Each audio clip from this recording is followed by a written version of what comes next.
y mueve el esqueleto. Volvimos, muy bien, casi que no. Por fin. Bueno, hola a todos, qué bueno estar por aquí de nuevo con animación para todo el mundo. Hace días estábamos un poquito perdidos, pues porque estábamos preparando precisamente esto, que tengamos un ambiente más acogedor, más chévere. Además que venimos con temas muy interesantes. Hay una pregunta que siempre sale cuando uno está estudiando en estos temas de animación o cuando estás montando un estudio, incluso cuando sos una institución y es, ¿esto cómo se cobra? ¿Cuánta plata hay que pedir? ¿Será que lo estoy haciendo bien? ¿Será que lo estoy haciendo mal? De todo esto vamos a hablar, así que quédense durante todo este podcast porque vamos a hablar un poco de cómo hacerlo y cómo todo va a estar fantástico. Sí, le metimos una pimpeada a nuestro set. No sé si alguien, antes de que empiecen a ver estos podcasts, veían que esto era diferente, tenía unas telas todas raras allá. Tenemos unos huecos en el techo todavía. Y hoy que vamos a hablar de costeo, uno a veces subestima muchas veces los proyectos que va a hacer. Entonces, una de las principales razones. Entonces, los dolores de cabeza que usted se puede ahorrar desde el principio, costeando bien. O sea, esto es uno de los temas que todo el mundo nos pregunta y creo que es fundamental y por eso quisimos empezar con este. Pero bueno, para recordarles, yo soy Daniel Vélez, soy el gerente, fundador del estudio Bombillo Amarillo. Y yo soy Dam, socio de Daniel.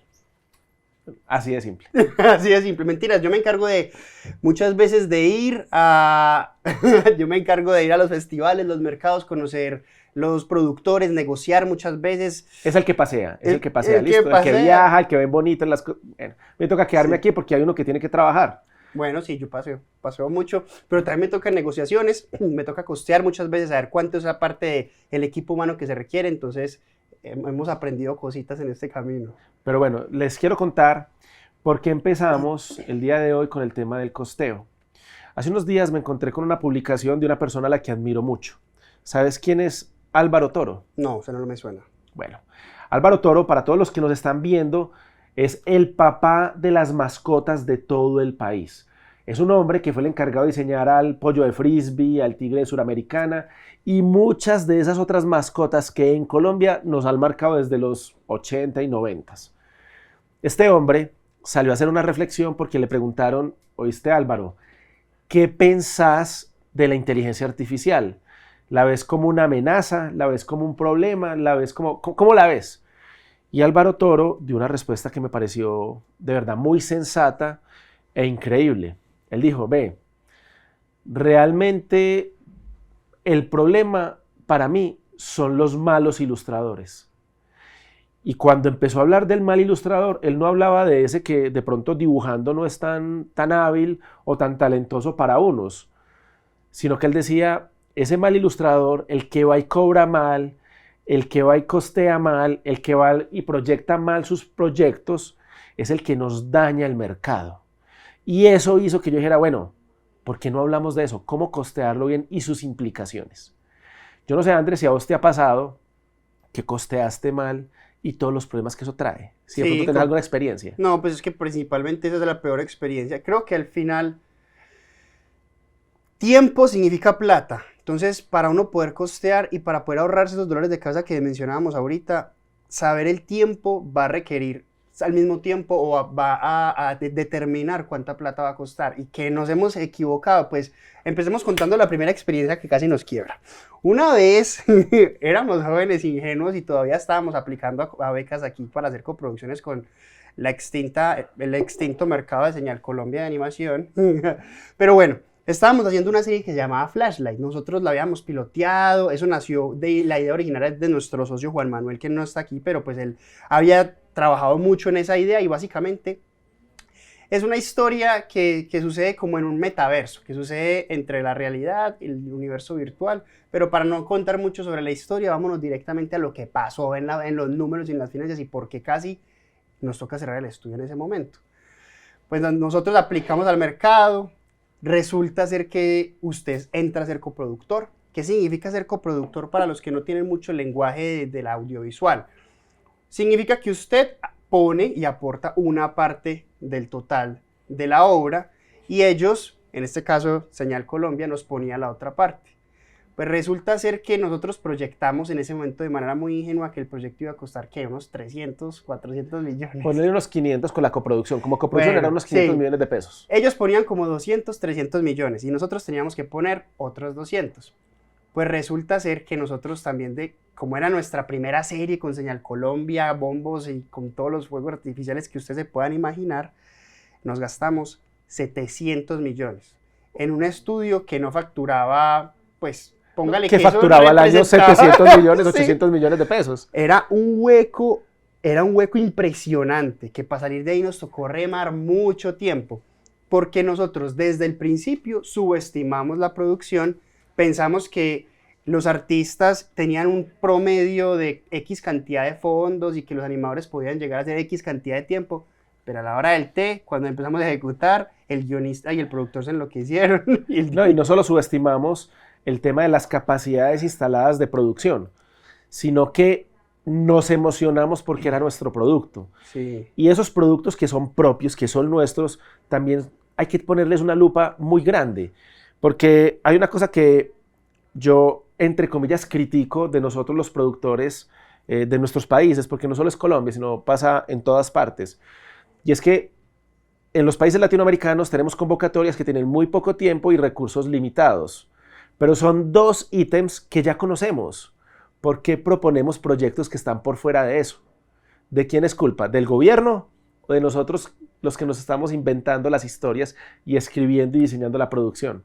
Entonces yo invito a reflexionar que, bueno, si tenemos un presupuesto ya amarrado, si tenemos un tiempo de ejecución, no prometamos más de lo que se puede cumplir con esos dos ítems que son inamovibles. Sí. Entonces, bueno, hablando de las implicaciones, Andrés, aquí nos ve gente muy joven, aquí hay mucho estudiante, pelados que están ingresando a este mundo, emprendedores o empresarios que están en etapas más tempranas que las de Bombillo. Entonces, por eso yo quiero empezar por ahí. ¿Cómo hace un freelance? Pues que has estado en el live action, yo ahorita hablo un poquito con la animación, pero también me interesaría escucharte, Andrés. Pues, ¿cómo costearías si fueras un freelance? Bueno, yo creo que está bueno mencionar ese sistema que a nosotros también nos tardó tiempo, pues yo creo que vamos a empezarnos aquí, contemos cómo hacemos nosotros en el estudio, ¿cierto? Porque esto nos tomó mucho tiempo entenderlo, que es el sistema en Bombillo que llama los watts, ¿cierto? A mí me gustaría hablar de eso, porque si bien es como una cosa que es algo que nos tomó, que nos costó, pues, pero al final le puede ahorrar a muchas personas ese aprendizaje y que ya lo utilizan en la industria internacional, porque eso nosotros también lo aprendimos de cómo hacen los estudios en otras partes para poder saber, hey, yo cómo costeo, yo cómo haría. Pues básicamente, primero analizaría qué es lo que tengo que hacer. Paso número 1, ¿cierto? Si me dicen, mira, tengo que hacer una animación de 1 minuto en esta técnica, miro el estilo y ya sé qué es lo que tengo que ejecutar, ¿cierto? Entre comillas, porque hay ciertas variables ahí que al mismo tiempo uno va con la experiencia contemplando y saturando, pero el paso número 1 es saber qué tengo que hacer. No es lo mismo si tengo que hacer 1 minuto de animación cutout o 1 minuto de animación tradicional. Así es. Y eso me va a determinar un factor tiempo. No es lo mismo si me dicen tenés solo que animar a tenés que hacer el guión, el animatic, las voces, la animación, la postproducción, picture lock, DCP. Entonces, cada uno de esos procesos va sumando ahí, es como echar cositas al carrito de compra, Así ¿cierto? es, tal Y cual. eso finalmente va a determinar el factor tiempo. Y a partir del factor tiempo, pues lo que nosotros hacemos normalmente es saber cuál es mi capacidad instalada, qué son las cosas que tengo que conseguir por fuera, si tengo que salir a contratar más artistas, y al mismo tiempo, bueno, cuánto me cuesta mi capacidad instalada durante ese periodo de tiempo, porque también hay cosas que son muy como difíciles de medir, ¿no? ¿O vos qué opinas? En la parte administrativa hay cosas que son, pues, que uno no carga a veces porque dice, no, solamente eso se hace en 2 días, entonces él es el artista por 2 días, pero usted ahí tiene Pero bueno, equipos, tiene un montón de otras cosas que tiene que determinar, pues, para saber cuánto cuesta. ahí hablaste de un montón de cosas antes, pero entonces yo me voy a volver un poquito Sí. para bajarlo incluso a ejemplos, ¿cierto? Entonces, ¿qué pasa? Cuando uno está joven, hablando de esos malos ilustradores, y por eso abríamos este podcast con el ejemplo de Álvaro Toro, cuando uno está joven, arranca a trabajar desde la casa de los papás. ¿Usted cuánto pagaba de arriendo viviendo donde sus papás? No, pues, Depende. Al principio, gratín, como todo, ¿cierto? Pero ya después que usted vio que se ganó 3 pesos, venga, ayúdeme con los servicios. Pero era muy variable. Gratín, sí. Incluso la mayoría de las veces cuando estamos empezando a trabajar es gratis. Sí, Nosotros no estamos pagando un solo peso, sí, ¿cierto? sí, es verdad. Al principio. Entonces, ¿qué es lo que sucede con este tema? Muchas veces cuando estamos empezando a trabajar, por ganarnos un cliente, decimos, ok, te voy a cobrar por este minuto de animación 500.000 pesos. ¿Por qué? Pues que yo no pago nada. El computador es el de la casa. La energía la paga mi papá. La comida la lleva mi mamá. La casa ya la pagaron ellos. Y yo solamente me levanto a hacer esto, entonces cobro 500.000 ¿Y pesos. qué hacía con esa lucas? Se la bebía, porque pues era todo Y se iba de fiesta, Sí, tal cual. porque- No, y se iba no, eso pasa actualmente. Sí. Muchas personas hoy en día siguen costeando de esa manera, pensando de esa manera. Entonces, ¿qué implicaciones tiene esto? ¿Sí? ¿Cuál es la gravedad? Y para que entiendan por qué es una muy mala práctica. Si yo costeo de esa manera, primero no estoy midiendo con base en la cantidad de trabajo que estoy haciendo. O sea, fatal, lo que decía Andrés. ¿Cuánto tiempo me toma hacer esto? ¿Cuántos recursos voy a invertir en esto? No los estoy midiendo y solamente estoy dando un valor por ganarme un cliente. ¿Qué es lo que termina sucediendo ahí? Pues que el cliente, cuando yo ya sea un profesional, cuando yo tenga que cobrar mi arriendo, cuando yo sea el que esté pagando la luz, cuando yo sea el que esté pagando todos esos ítems de esa vida profesional que estoy teniendo, usted le va a poder cobrar más de 500. No, ya lo malo acostumbró, hermano. No Usted puede hacer nada. ya se tiró en el cliente. Y por lo tanto te tiraste en el mercado. Porque, ¿qué es lo que termina sucediendo? Una persona natural va y cobra de esa manera porque vive en casa. Un freelance, un estudiante o una persona que simplemente no sabe costear. Y cuando sale al mercado, el cliente va y le pregunta en estudio como bombillo, venga, es que a mí eso me lo hacían por 500.000 pesos. Bombillo amarillo inmediatamente cierra la puerta porque les dice, estás loco, yo por eso no te puedo trabajar. A veces no respondemos esos correos. Sí, francamente, porque son correos que terminan siendo insultantes. Haceme un video por 500.000 pesos, o sea, estás loco, o sea, eso no se puede hacer. Y para el viernes. Y para el viernes, ahorita hablaremos más de eso, pero Sí. bueno. Entonces, vienen muchachos, ustedes que son jóvenes, tienen que pensar en cuando estén en el ámbito empresarial o en profesional, cuánto deberían estarles pagando para ustedes ser quienes costeen todo eso. Incluso invitarlos a que hagan ese trabajo de ver cuáles serían mis costos, o sea, porque esto es hipotético si yo estoy como estudiante desde casa y es, ok, mis padres pagan en esta casa 2 millones de pesos o $500 para hablar a esos que estén en otros países. Si pegan 500, $600, lo que me tocaría pagar a mí serían $200. Ok, mi mes cuesta $200 de arriendo. Ah, resulta que es que la luz en la casa cuesta 500.000 pesos, $100, vale $100 la luz en la casa. Somos 4 personas, quiere decir que yo tengo que pagar $25. Ok, entonces ya tengo $25 más lo que estoy pagando del arriendo. Perfecto, bueno, este computador yo lo voy a tener que actualizar en unos 4 años. Me costó $1.000. En 4 años, $250 por año. Ok, yo divido eso por meses y tengo un valor de la depreciación para poder que cuando yo termine a los 4 años con ese computador me pueda comprar otro igual que esté con las nuevas tecnologías. Sé que es un trabajo muy meticuloso, pero ¿eso qué va a hacer? Te va a arrojar cuánto cuesta tu día de trabajo. Y ahí es donde empezamos a pegarnos un poquito de lo que Andrés mencionaba. Todo es en factor tiempo. Si a mí me están contratando una animación de 10 días, yo ya tengo un valor de el día cuánto cuesta y con eso ya puedo multiplicar 10 por valor de día y saber cuánto voy a cobrar de costo. Pero ojo muchachos, nadie está cosechando manzanas para vender manzanas. A ese costo ustedes les tienen que sumar cuánto me quiero ganar de utilidad, que es la plata que me voy a ir a beber. Es la plata que me voy a ir a gastar con la novia. Es la plata con la que voy a comprar la camisa nueva que me estoy soñando. Sí, yo quiero agregar ahí varias cosas también. Ya entrando en la minucia del ejercicio que estás haciendo, me gustó mucho. Bueno, vamos a depreciar el computador, ya sabemos entonces cuánto costaría un espacio de trabajo, porque es que tengo que existir y habitar algún lugar y eso cuesta, en términos pues ya industriales. Entonces, a partir de todo ese montón de, nosotros lo llamamos costos fijos o costos operacionales, que sería, por ejemplo, el arriendo en el caso ya del estudio, o los equipos, o incluso, ahí hay unos factores que nosotros a ver, cuando empezamos nos embestían porque los subestimábamos también, y son las cargas tributarias. Si uno al principio está muy bien, te acabas de graduar, empiezas a hacer tus frilos, entonces ya estás considerando todo lo que te dijo Daniel, el computador, mis equipos, las licencias, un Toon que me cuesta mensualmente, no sé, como 100.000 pesos más o menos. $60 si estás en Latinoamérica, $90 por fuera de Latinoamérica.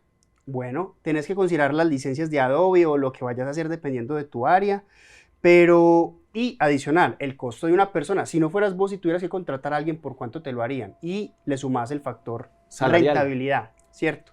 Cuando hiciste todo ese ejercicio, al final decís, uy, listo, me gasté ejecutando esta labor 100 pesos y me quedaron, bueno, $100 y me quedaron $20 de utilidad. Pues eso en términos prácticos, en términos como matemáticos, ahí a simple vista parece que está muy bien, pero cuando tenés que empezar a meterle te pasaste y ahora tenés que hacer tu declaración y sobre esa declaración quizás quedó en cero, pero le tenés que pagar a un contador o tenés que montar una cuenta bancaria y por cada transacción te cobran un porcentaje. O cuando tenés que montar entonces tu empresa, creciste lo suficiente, tenemos unos parceros que vinieron en estos días a presentarnos su estudio, ellos deciden, por ejemplo, montar su cámara de comercio, montarse en lo que legalmente implica una empresa, y eso tiene un montón de costos ahí que uno también tiene que empezar a prever, y ya vamos para hablar un poquito de los watts, pero eso impacta mucho también en el presupuesto. Así es. Y porque esto es importante, y no solamente con los estudiantes, sino, miren, entonces ya ustedes como estudiantes van a cobrar un valor que va a estar más cercano al valor de mercado. Sí. Ustedes igual no se preocupen por decir, no, es que lo que quiere es que yo cobre como el estudio, lo van a contratar como estudio. No realmente, porque ustedes no tienen las cargas administrativas y la infraestructura que uno tiene como estudio, que por eso termina siendo mucho más costoso. Entonces siempre van a ser más competitivos que el estudio, pero nunca van a estar tan por debajo que terminen dañando el mercado, que es la parte grave, dañar el mercado, mal acostumbrar a los clientes, porque los clientes ya nunca van a querer pagar lo que realmente cuesta, porque es que no es ni siquiera cobrar más por cobrar más, es lo que realmente cuesta la labor. Miren, hay otra anécdota, me lo contaba Gabriel Mesa, el papá de Andrés, que me encantó, y es, durante los años de trabajar con Opción Video, ellos presentaban licitaciones, ¿cierto? Y había una institución educativa que presentaba las mismas licitaciones como institución educativa. Entonces, claro, OEBD ponía toda su infraestructura, su carga administrativa, sus actores, sus presentadores, o sea, todo lo que tuviera que tener la producción, las luces tan bonitas que nos pusieron hoy, esos micrófonos con los que nos escuchan bien, o sea, todo para que fuera una producción súper profesional como la que estamos viendo el día de hoy, ¿cierto? Y la universidad, como tenía todos esos insumos ya dentro de su campus, simplemente los tenía como una explotación adicional a su labor, que es enseñar. Y presentaba la misma licitación con la mitad o menos del costo de los estudios. Adivinen quién se ganaba los proyectos. La institución educativa. Pero estaba cometiendo un error fatal. Entonces, primero se ganaba la licitación. Los estudiantes los ejecutaban. Pero el valor de la cotización era mínima porque no pagaba salarios, no pagaba arriendos, no pagaba nada de eso porque ya los tenía cubierto por su parte educativa. Al final, ¿qué pasaba? Dañaba el mercado y cuando esos estudiantes, los mismos que ellos tenían ahí entrenándose con esta producción, salían al mercado, ya los salarios no eran competitivos porque los estudios teníamos que competir contra la institución. O sea, dañamos el mercado. Los clientes se mal acostumbraban y al final todo terminaba era golpeando eso que estamos peleando todos, y es que se pague justamente una labor como la animación. Sí. Obviamente cada uno tiene desde su posición algunas ventajas, pero hay que ser muy sensatos a la hora de cómo impacta en el ecosistema, porque impacta. Y nosotros no estamos en contra de que si un estudiante va a cobrar menos, porque ese estudiante, pues que es que al mismo tiempo, ¿usted cómo más va a entrar al medio si no es tirando más barato, si no es demostrándole a su cliente que usted puede? Usted tiene dos labores ahí, es demostrar que usted tiene calidad y usted puede ser responsable a la hora de las entregas. Y obviamente que sea más beneficioso, porque si no es beneficioso económicamente para un cliente, pues va a venir a buscarnos a nosotros, ¿cierto? Entonces, pues obviamente uno entiende en qué posición está cada persona. Así y hay que aprovechar sus ventajas, pero hay que ser conscientes de cómo eso impacta pues en el ecosistema, porque imagínese usted estudiando 3, 4, 5 años, yo no sé en qué carrera de diseño, sale con las aspiraciones pagando quién sabe cuánta plata semestralmente, saliendo con las aspiraciones de conseguir un trabajo de 3, 4 millones, 5 millones, y que a la hora del té como usted estaba haciendo freelance y como usted multiplicaba la N potencia, ya los clientes no están dispuestos a pagar ni de cerca lo que deberían pagar para una carrera profesional, incluso contratando estudios. Entonces, imagínense, si le contrato un estudio por menos plata, el estudio lo único que puede hacer es, pues vea, tengo esta plata porque el mercado está así. Entonces, ¿sí me entienden a dónde va, impacta todo esto? Sí.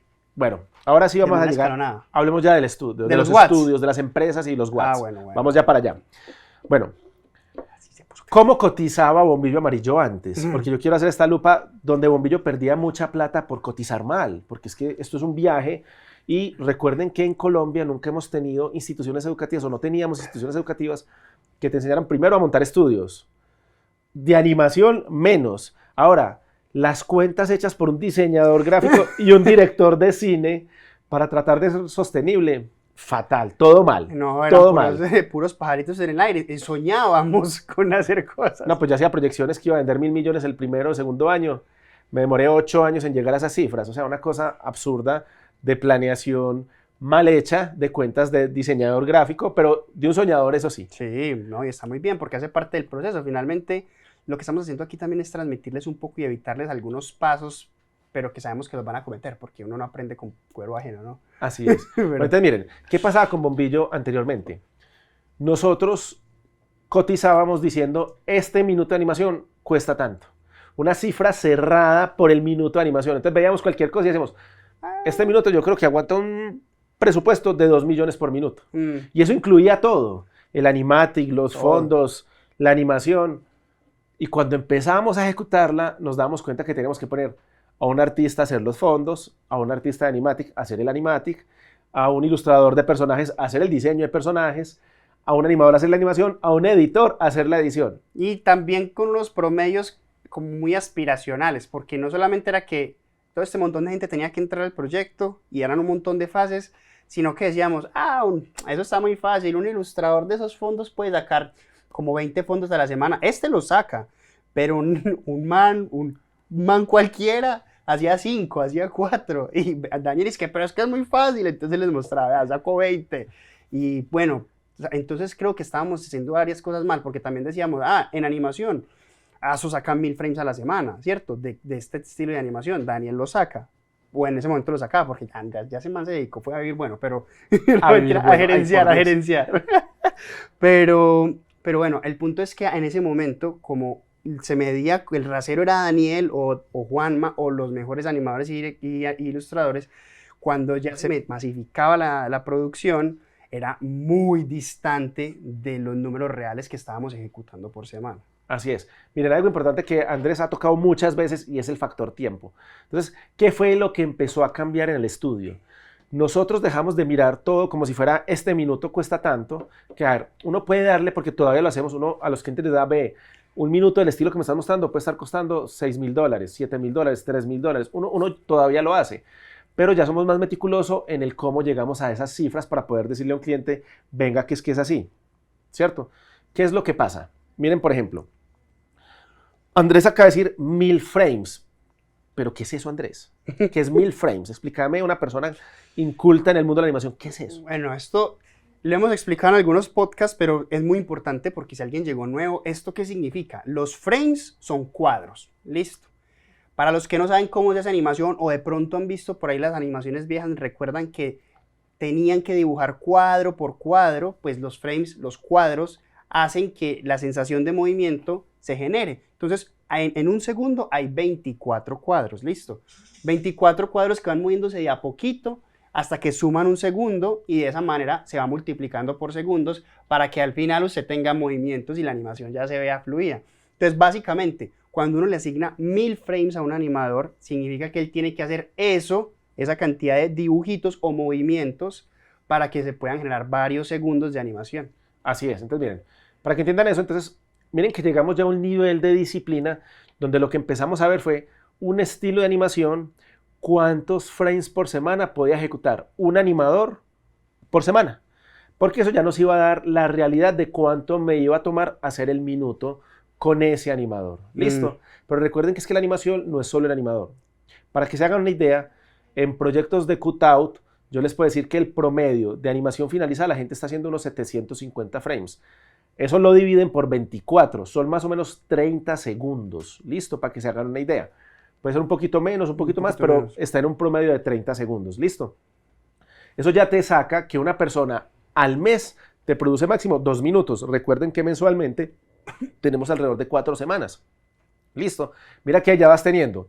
Si a esa persona tú le pagas 3 millones de pesos o te cuesta 4 millones y medio, porque recuerden que si tú tienes a alguien en nómina, eso es muy técnico, pero es para que piensen como estudio cuánto cuesta. El salario más toda la carga prestacional, las vacaciones, la pensión, la salud y toda esa carga impositiva que tengo detrás, termina siendo que una persona de 3 millones valga alrededor de 4 millones y medio. Entonces, 4 millones y medio dividido por 4 semanas es el valor más o menos de esa persona semanal. O sea, 1.125.000 pesos aproximadamente. ¿Listo? Si a mí me están contratando un minuto, yo tengo que cargar ya 2.200.000 para redondear. 250.000 pesos para tener 2 semanas de trabajo para hacer ese minuto. Pero ahí no he ganado un solo peso. Y recuerden, me falta hacer los fondos, me falta hacer el animatic, me falta grabar las voces, me falta editar eso y juntarlo todo. ¿Listo? Entonces, recuerden que es que bombillo, ¿cómo se mide la energía? ¿A usted cómo le llega la factura de los servicios públicos? Pues a mí un señor me deja un papelito en la puerta y yo me fijo y me dice, usted se consumió 1.000 kilowatts o no sé, X kilowatts. Me llega así, entonces ya me dice, se consumió tantos kilowatts, esto es lo que tiene que pagar. Bueno, bombillo amarillo es un bombillo, consume watts. Por eso nosotros lo que hicimos, en vez de ponernos a pensar, el día del ilustrador cuesta tanto, dijimos, el watt de ilustrador cuesta tanto, el watt de animador cuesta tanto, el watt de editor de video cuesta tanto, el watt administrativo cuesta tanto, y a todo eso le dimos un valor. Y así cuando cotizamos, lo que miramos es qué departamentos se requieren, porque entonces miren a quienes están, digamos, ya en el mundo emprendedor o empresarial, normalmente uno ya no cotiza por decir son tantos fondos, tantos personajes, no es normal, sino que cuando ya estás enfrentándote a cuánto cuesta una serie de 20 capítulos durante un año de ejecución, normalmente ya lo que dices es qué departamentos se requieren, cuánto cuestan cada departamento por mes, cuál es el valor del fee que quieres como estudio y al final ese es el valor que le das a un cliente. De pronto, Andrés, vos que lo has hecho, porque vos con ese medio internacional te has movido, ¿cómo ha funcionado, por ejemplo, en esos casos? ¿Cómo se organiza ahí? Pues es muy particular, porque en el medio internacional también tienen tienen otra manera de llamarlo, le llaman bits, nosotros lo llamamos watts, porque somos el bombillo, pero básicamente lo que está diciendo Daniel es que podemos determinar, primero después de ese análisis que les mencionaba previamente, y si usted ya llegó hasta acá, entendió pues que se hace el análisis, después se saca la cantidad de tiempo que se requiere la ejecución de esa tarea, y a partir de ahí ya sí podemos transformar entonces en tiempo, en dinero. Tiempo nos da dinero, ¿verdad? El watt entonces lo que hace es promediar el costo de ese artista de ese departamento, como decía Daniel, se le suma la carga administrativa, porque es que para que ese artista pueda decir, tengo que hacer esta rotación de este personaje, tengo que hacer este fondo, previamente nosotros tuvimos que haber cerrado un negocio, pasado para la parte administrativa, lo revisó un abogado, la contadora nos dijo lo vamos a hacer de esta manera, nos cobraron todos los impuestos y toda la carga financiera de los bancos, hay productores que tienen que estar administrando el proyecto, tenemos que pagar un equipo de IT para que pueda llegar y decir, tenemos un Kitsu o lo que tengamos ahí para poder administrar las tareas, un FTrack, un Croc, un sistema de almacenamiento de datos. Entonces hay muchas cosas paralelas alrededor que nosotros llamamos carga administrativa y por eso no solamente podemos cobrar el artista. Entonces ya cuando sabemos cuánto es esa unidad de medida, es muy transparente para el cliente y para todos. Es mucho más, como que es un alivio también para el cliente saber,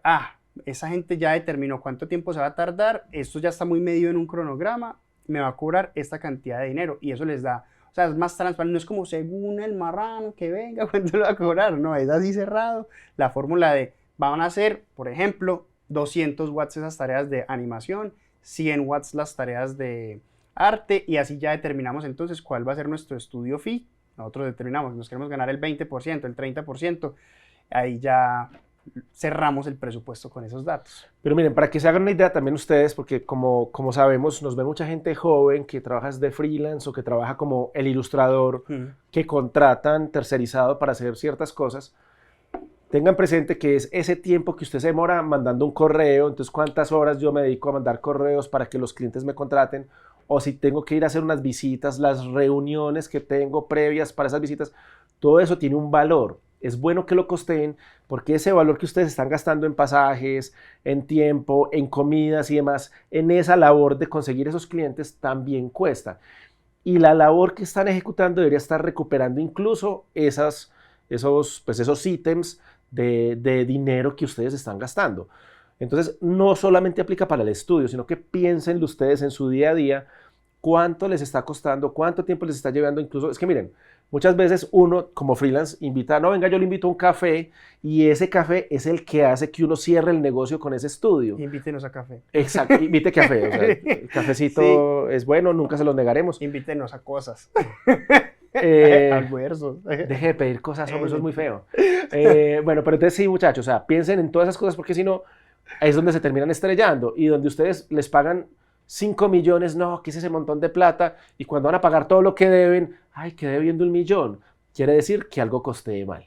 Sí, y otra cosa importante, ya complementando lo que dice Daniel, es importante saber cuánto me cuesta mi costo operativo, que es lo que estás diciendo, o incluso le podemos llamar eso marketing, o llámelo como usted quiera en su propia organización.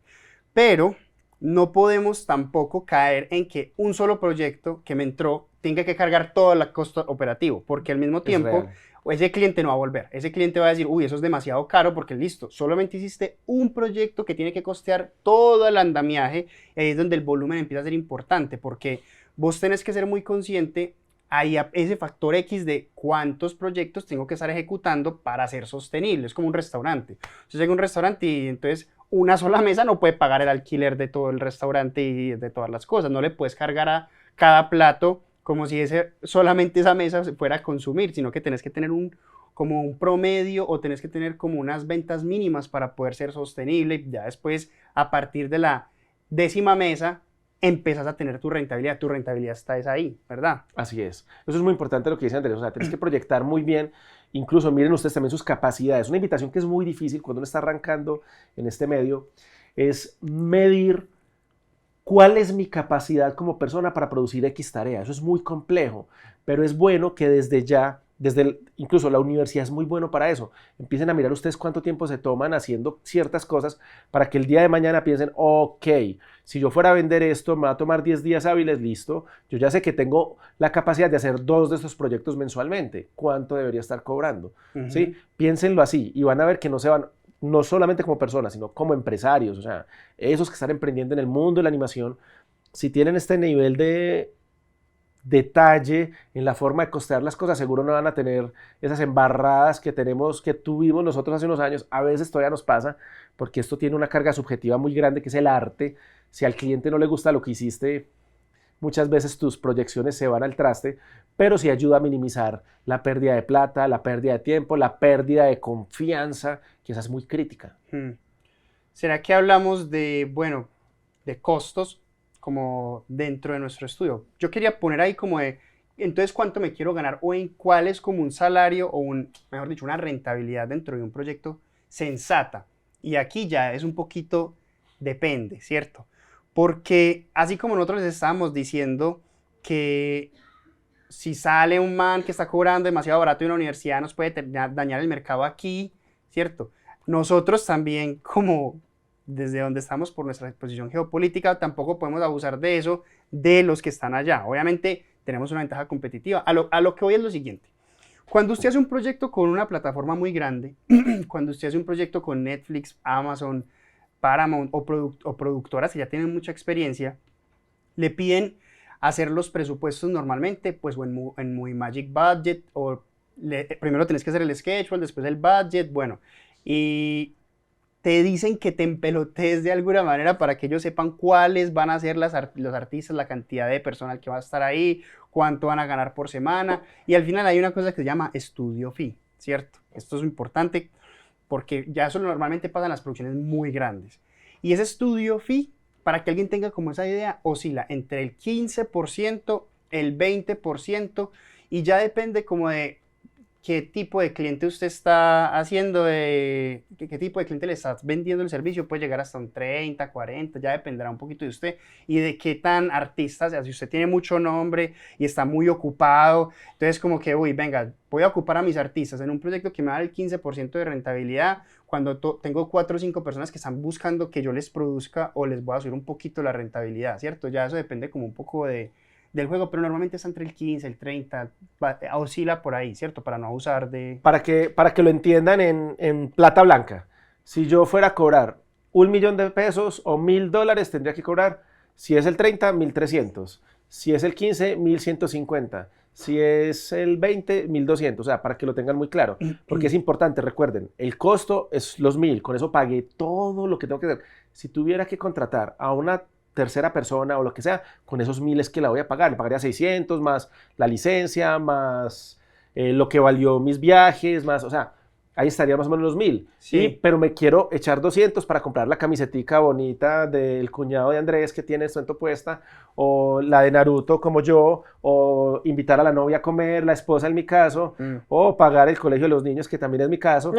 Mejor dicho, tienes que pensar en todo eso, porque la plata que sobra después de tu operación es la que te permite costearte esas otras cosas que en la vida Sí. por las que trabajamos. Uno no trabaja para pagar simplemente los costos fijos, uno trabaja es para tener de verdad con qué disfrutar también la vida en esos otros ambientes. Entonces es muy bueno que lo hagan así para que después no sufran cuando quieran disfrutar algo, porque no todo es trabajo. Y esas rentabilidades, ¿saben de qué varía la rentabilidad y ese porcentaje?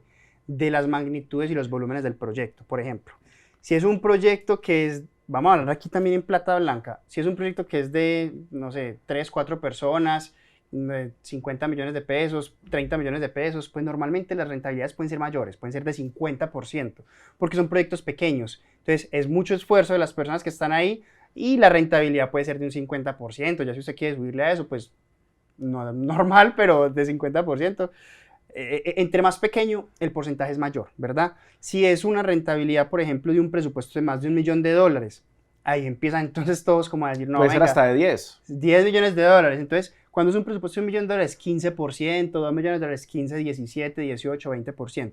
Si es un presupuesto de más de 10, lo que normalmente pasa es que esos márgenes se reducen un poco. Entonces ya empieza a ser 10%, porque ya son volúmenes tan impresionantes de dinero y al mismo tiempo por otros factores también, porque cuando usted va a pedir prestada plata nos hemos enfrentado a que eso, entre más plata, los intereses son un poco más bajos, pero bueno, también funciona un poco así con esas rentabilidades, para que la gente sepa, hey, entonces yo cuánto cobro. Así es. ¿Cierto? Hay algo también muy importante para aclarar aquí a todos los que están, porque estamos hablando de costos. Otro de los factores donde más plata perdíamos nosotros al iniciar con el estudio es que teníamos, por ejemplo, 10 días planteados para el trabajo.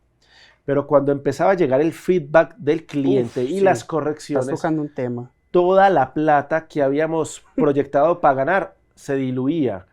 Muchas veces llegando a números negros y tristemente en otras dando pérdidas. Sí. ¿Qué nos tocó empezar a hacer? Empezar a medir en el estudio el impacto del feedback de los clientes para porcentuar cuánto del costo deberíamos estar subiendo para que eso estuviera cubierto.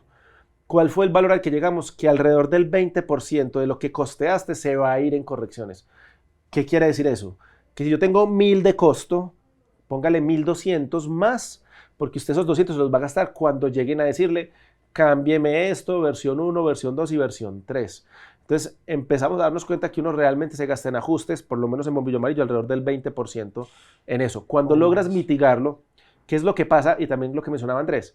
Cuando estás haciendo una serie animada, en el primer capítulo normalmente puede irse hasta el 30% o hasta el 40% las correcciones, pero eso se va bajando y en el último capítulo puede que sea el del 10 o hasta del 5, porque lo que haces es optimizar y mejorar el flujo de trabajo. Sí, como que los artistas van aprendiendo, ya todos están alineaditos como un equipo de fútbol, o una máquina aceitadito, ya todos saben cómo es, pase, listo, centro al vacío, gol. Pero es un poco eso, al principio se sufre bastante, mientras los artistas cuando llegan al estilo, yo creo que eso podría ser un capítulo entero, como correcciones, versiones, eso es aterrador a veces, y a los artistas no les gusta mucho. Y deberíamos invitar a varios de los Algunos se artistas, tener un frustran. ilustrador, un animador Sí, sí, sí. y a un productor. Y una productora, una Lalita. Eso sería muy bueno. Porque realmente eso vale la pena y ahí es donde lo que está diciendo Daniel, ahí es donde se va la plata. ¿Qué pasa a veces? Pues llegamos, hacemos versión 1, ay, listo, todo ese montón de correcciones, versión 2, y ustedes saben que, para los que no saben, la animación se va construyendo por etapas. Entonces, si es cutout, con blocking, después hace anima, y cada uno de esos pasos tiene versiones. Entonces, muchas veces cuando usted tiene interacción con el director hace mucho feedback, el director de animación hace su feedback, pasa a cliente, hace su feedback, llegamos a la última versión 17 no va más, final, punto, y le muestran al pluma blanca cliente por allá en yo no sé dónde, En Dubái. en Los Ángeles, y llega hasta por allá y dice, ay, pero estaría bueno si eso fuera, en vez de un perro, una ballena. Cambia personaje, cambia rigs, cambia animación, cambia historia, cambia todo, y entonces eso es muy frustrante, y créanme que impacta durísimo en el presupuesto. Hay que saber hasta dónde también decir como, hey, venga, esto ya sobrecosto. Sí, y es muy importante que entonces, ligado a los costos, que el contrato tenga esos assumptions, que son como esas pretensiones de la producción muy claras. Que ustedes ahí pongan, ok, este presupuesto con este cronograma es para hacer tantos personajes, tantos minutos de animación, con tantos fondos por minuto, con tantos props, o sea, que sean muy meticulosos en esa parte y que diga algo que es clave y es, esto tiene versión 1, versión 2 y versión 3 y la cuarta se cobra o incluye la versión 4 o incluye hasta la, o sea, que ustedes en esos presupuestos y en esos contratos traten de poner todas las condiciones porque eso es lo que el día de mañana los va a proteger, ¿sí? No sean tampoco tan informales de quedarse solo trabajando y porque, no, me contrató de palabra, no hago nada, no. Mi recomendación es que firmen, así sea un acuerdo mínimo de qué es lo que están trabajando y cuál es el alcance y cuáles son las condiciones de eso, porque si no, también van a tener muchos dolores de cabeza y van a dejar de dormir bastante. No permitan eso. Yo ¿será que pasamos a la parte de los comentarios? Tenemos por aquí una cotización. Ahora como vamos a hacer unos ejercicios. ¿Cómo se llama esta sección? Vamos a hacer una sección nueva. Es una sección que hoy vamos a estrenar porque nos están llegando muchos comentarios o correos electrónicos o mensajes y vamos a hablar de ellos porque nosotros leemos todo lo que ustedes nos mandan. Sí, es importante como que saber a veces cómo hacer esa comunicación con un potencial cliente, ¿verdad? Esas secciones vamos a escucharlos, ¿usted qué quiere saber de esto? Esos manes aquí han vivido cositas, casi se quiebran, hemos aprendido perdiendo plata. Eso es importante, ¿no? Porque es como con nuestro propio sangre y sudor. Por aquí tengo una cotización, alguien llega y nos dice, cotización de animación 2D pronta respuesta, que no voy a exponer quién es nuestro posible potencial cliente, pero quiero ver que con todo lo que aprendimos el día de hoy de cuánto puede costar una animación, quiero que nos pongan en los comentarios, ¿usted qué le respondería a este potencial cliente? ¿Cuánto costaría esa animación y cómo la ejecutaríamos, verdad? Dice así Daniel. Hola, quiero cotizar cotización, por favor, de animar personajes y contar una historia para un comercial. Yo tengo los personajes diseñados en Illustrator, se los puedo pasar a los personajes, los fondos, los objetos y demás cosas en capas. Por otro lado, necesito la edición del video, en lo que también requiero de ayuda. Como es para la universidad, pues me pide hacerlo en After Effects. Archivo que también ya terminado lo requiero para cualquier inconveniente con la universidad. Requiero también de que coloquen en el video los audios, yo puedo colaborar con 2 voces y ya eso sería. Así que ustedes empezarán a trabajar en la edición total como tal del video. La entrega de este proyecto es para este viernes, así que lo más antes posible podamos empezar a trabajar en esto, para todos es mejor. Muchas gracias y pronta respuesta. Llegó el martes. ¿Usted qué le respondería, Daniel, a nuestro posible cliente? Gracias, pero no podemos ejecutarlo. Ya, hay que ser muy polite. Hay que ser muy profesional, hay que ser muy polite. Definitivamente, bueno, lo primero, ¿ustedes qué responderían? O sea, escriban en los comentarios, ¿ustedes qué responderían? Yo, Daniel Vélez, le diría, yo creo que este proyecto no es para nuestro estudio porque el tiempo es muy corto y no creo poder cumplir con tus expectativas. Me saldría de una manera muy, muy políticamente correcta. ¿Vos qué harías? Bueno, a veces a los estudiantes les ponen ejercicios de cotización, como de, hey, mira, averiguate cuánto cuesta esto, ¿verdad? Pero yo creo que este personaje sí quería que nosotros le ejecutáramos la animación. Yo le respondería, hola, compañero. Las materias en la universidad están para ser cursadas. Te recomiendo que no te saltes la materia de animación para poder aprender a animar. Hay que hacer las tareas, ¿cierto? En esta ocasión, hay que ser muy polite, ya viene la parte polite. En esta ocasión, creo que no podremos ayudarte, pero el futuro en el camino de la animación es largo y esperamos encontrarnos en un futuro. Ahí ya, algo así. Pero miren, tengan mucho cuidado y antes acaba de decir algo muy, muy importante. La animación toma tiempo, lo hemos recalcado aquí muchas veces y mucho tiempo. No pretendan hacer 1 minuto de animación en 3 días de cero. Si ustedes se dejan coger el día, yo sé que en varios países el coger, sí, literalmente es eso, no dejen que los coja el día, porque es que no van a poder responder bien con esa materia, eso va a quedar mal, va a quedar chambón. Y con lo que dice la cotización Andrés, si quieren que le respondan de verdad, uno sabe cuándo es una labor estudiantil solicitando esas cotizaciones. Es bueno que ustedes informen, estoy haciendo un trabajo de universidad y requiero saber un proyecto de esta magnitud, ¿cuánto podría costar? Es mucho más fácil que de esa manera ustedes reciban una respuesta positiva, porque vamos a entender, o sea, nosotros tenemos que apoyar que ustedes, los nuevos talentos, pues aprendan de esto y salgan adelante. Y seguramente vamos a encontrar, si tenemos el tiempo, porque también tienen que entender que como estudio hay 70 personas ocupadas y créanme, ninguna está sentada calentando el puesto, hablándole a una cámara durante un podcast de 1 hora con Andrés. No, eso no pasa. Bueno, no pasa mucho, pero es real. O sea, no es que ellos estén ahí sentados esperando a quien les preguntan cosas de esta. Entonces, entender que a veces no se pueden responder, pero que si tenemos cómo hacerlo, con todo el cariño lo haremos. Sí, y hay personas que completamente cuando nos dicen, necesito un trabajo de la universidad, ayúdame con esto, nosotros lo hacemos. Nos escriben mucho también para buscar lo de las prácticas. Eso lo podemos hablar en otro podcast, el tema de las prácticas. Pero intentamos o procuramos decirles a las personas de manera muy honesta que a veces no estamos buscando practicantes, pero bueno, en general tratamos de responder a los correos. Entonces, así como este mensaje que nos llegó el día de hoy de cotización, les pueden llegar muchos, ¿verdad?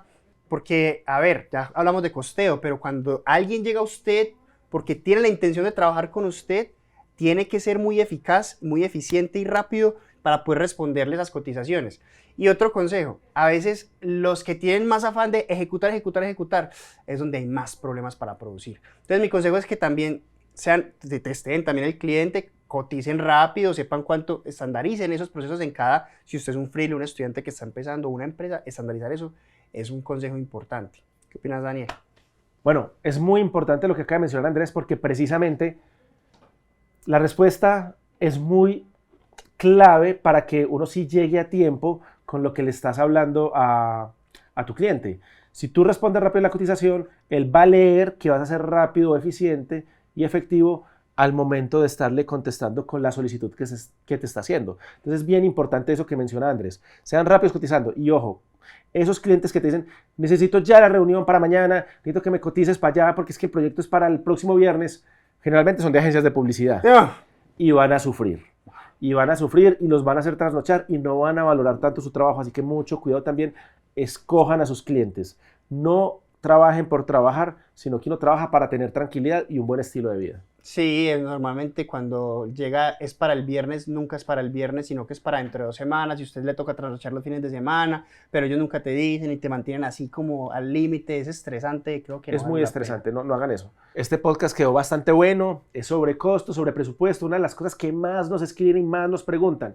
Sé que a raíz de lo que hemos hablado hoy van a llegar muchas más. Porfa, no se limiten, escríbanlo, mándenos los mensajes para nosotros leerlos y en los próximos capítulos del podcast poder hacer esas que veamos muy claves, que sean de interés para todos los que nos están viendo, pues las vamos a responder. Sí, pues aquí también esto es un toma y dame. Nosotros tenemos muchos temas y muchas cosas que les queremos compartir, hablar de tendencias, de qué es lo que está pasando en la animación en el mundo, en los contenidos digitales, o sea, aquí hay bastante tela para cortar, pero depende de hacia dónde lo queremos ir enfocando. Si queremos, ustedes pregunten y nosotros aquí les servimos. Muchas gracias a los patrocinadores, Opción Video Digital, muchas gracias a Bombillo Amarillo por todo esto, por permitirnos haber hecho esta empresa y poder contar todas estas historias, y muchas gracias a Cocrea. Este proyecto es gracias a Cocrea que se está llevando a cabo, así que bueno muchachos, que estén muy bien y los esperamos para la próxima. Nos vemos, suerte. Y mueve el esqueleto. Y mueve el esqueleto.